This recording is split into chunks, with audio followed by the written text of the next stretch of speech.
Once again, it's ALPB Roundup report card time. But if you're lucky, maybe your mom will forget about it and won't ask when you get home.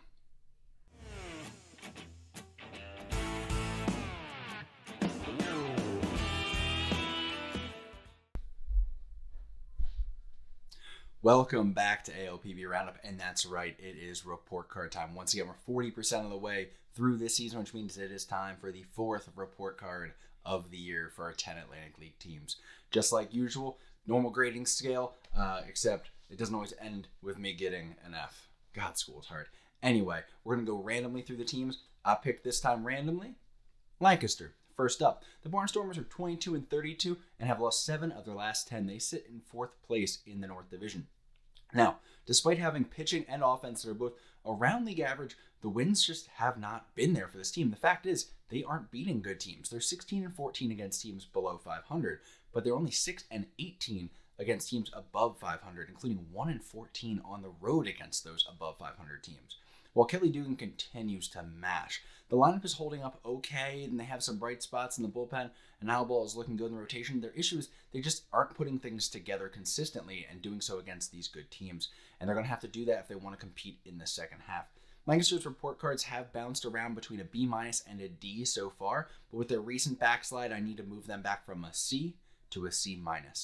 Moving on to Staten Island, the FerryHawks remain in last place in the North with a 17-37 record. They had lost 7 in a row before ripping off 3 straight, including their last 2 wins against Southern Maryland of all teams. So how about that? What's there left to say about Staten Island at this point? I mean, players keep leaving under odd circumstances. Casey Clemens was reported to have been retiring when he left, and all of a sudden he's over in the American Association balling out, so that's something to keep an eye on. They've maybe the 3rd best pitching staff in the league right now, even better than High Point, but their offense is so bad. Their 66 OPS plus is 19 points behind the 2nd worst offense in the league. I'd say that their 3.2 runs per game average over the last 10 games isn't representative of them, but over the entire season, they're scoring 3.19 runs per game. So, yeah. I won't drop them back toward the F that they got on their first 2 report cards. I'm not doing that. Thanks mostly, by the way, to these last few games, including the 2 against Southern Maryland, but I am keeping the FerryHawks at a D for this report card. High Point, on the other hand, is another team that has fallen apart, man. At 30-24, they're now 7 games behind Gastonia in the South, a division that they were leading by 4 games not too long ago. They've dropped 15 out of their last 17, losing these games by an average of 7 to 4.5 when it comes to the score. A lot of these losses stem from losing the pitching that, was really riding for them for the first half of the season, or first half of the season, I guess we'll say. They're losing guys to, contract purchases, injury in one case or a couple cases, but the offense has certainly cooled off as well. Ben Aklinski's come down to earth after an unreal start to the season, and the Rockers are now down to just 2 300 hitters in their lineup. While there are still some reliable arms on the roster, the selection is small enough that Aklinski had to pitch in an extra inning game the other day, so it did not go well, by the way. The Rockers are certainly in some trouble, and that's why this is their first report card, not in the A's. I'm dropping them all the way from an A to a B. That's going to be the largest move of any team, good or bad, in this round of report cards.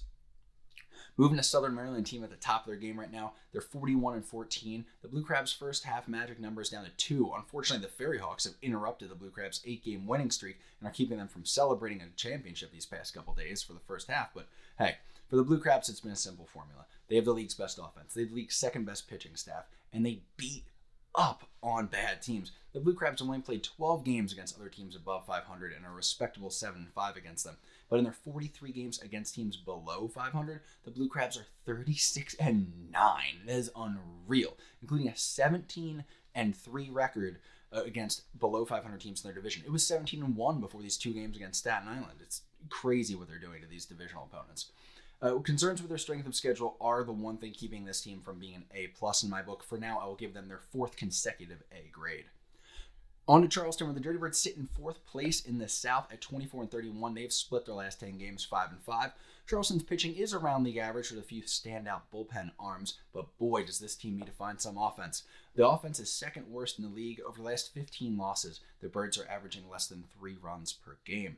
On any given night, there are only about 3 bats that you really need to worry about and stress about in their lineup, and that's just not going to get it done in this league. They've played a tough schedule with 39 of their 55 games having been played against the league's above 500 teams, so, should be better days around the corner here. But for now, They're 13-26 in those games against teams above 500. That's not a good sign. Doesn't mean they're really going to compete that well if it comes down to it. The crunch time here, and they're 11-5 against the rest of the league. Crazy to see such a small number against under 500 teams in a league that has a lot of under 500 teams. Anyway, Charleston's first report card was a B, then a C+, then a C, and now we're going to drop them down to a C-. They just need to show a little bit of movement and stop the bleeding here in these to improve in these report cards.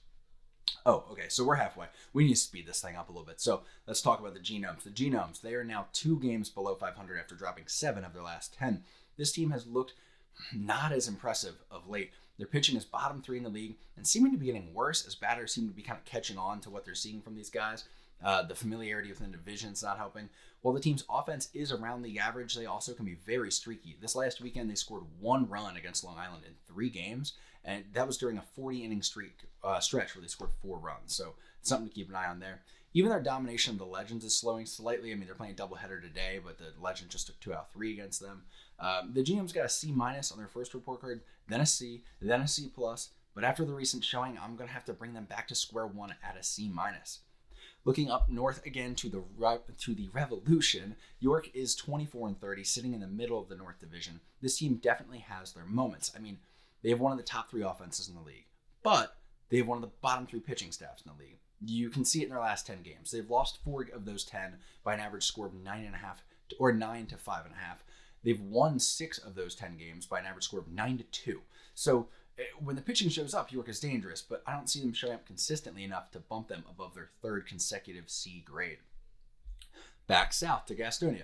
The Honey Hunters lead the South with a 37-17 record and have won 13 of their last 17. They are hot. For the first, the good. Despite losing some pitching to contract purchases, Gastonia has the league's best pitching, and it's not particularly close at this point. Adding Zach Godley's big, and guys like Quentin Torres-Costa and Euclides Lier are looking very good of late. Unfortunately, I am still not sold on this offense, which sounds weird because their numbers are good, but they really struggle away from their hitter-friendly home park. The league scores 5.3 runs per game on average, so remember that. Gastonia scores 7 runs per game at home, but only 4.5 runs per game on the road. So they're fully below average offense on the road and fully above at home. Until that gets figured out, I can move Gastonia's grade up from a B+, but I can't go above an A- for now. On to Long Island, where the Ducks are playing well right now, pushing their record up to 27-23, winning 14 of their last 19. They are looking like a legit second-half contender here.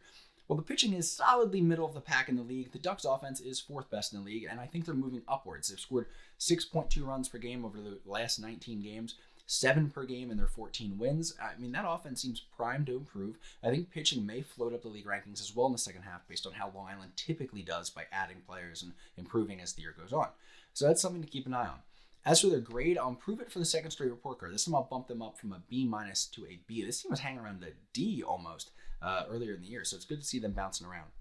Finally, in Lexington, the Legends are at the bottom of the South Division with a 20-32 record. However, we finally do have some signs of life from the Legends.